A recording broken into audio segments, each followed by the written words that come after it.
Γεια σας παιδάκια, τι κάνετε? Εγώ εξαφανίζω τους πιτζαμοήρωες. Έχει πολύ πλάκα. Εντάξει, θα σας τους δείξω εννοείται. Μπορείτε να ταιριάξετε τον γκέκο στο σωστό χρωματιστό νερό.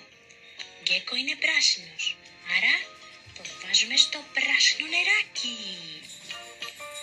Τσουχου! Αλλά το πράσινο νερό έκανε κάτι παράξενο. Εξαφάνισε το σώμα του γκέκο. Για να δούμε και το ροζ θα κάνει το ίδιο. Ουάου! Εξαφανίζονται τα σώματα. Πολύ ιδιαίτερα νερά. Έχουν κάποιες μαγικές ιδιότητες. Δεν το ήξερα. Και η Ολέ δεν έχει σώμα. Για να δούμε. Και ο Cat Boy θα πάθει το ίδιο. Ναι. Και ο Cat Boy. Όλοι τώρα είναι χωρίς σώματα. Μη φοβάστε όμως.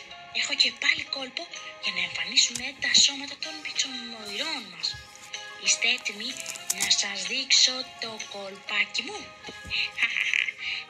Δεν θα σας το δείξω ακριβώς, αλλά άμα ανακαλύψουμε καλά και ψάξουμε στα σωστά σημεία, ίσως βρούμε κάποιο σώμα το οποίο ταιριάζει ή είναι ίδιο με αυτά των ηρώων μας.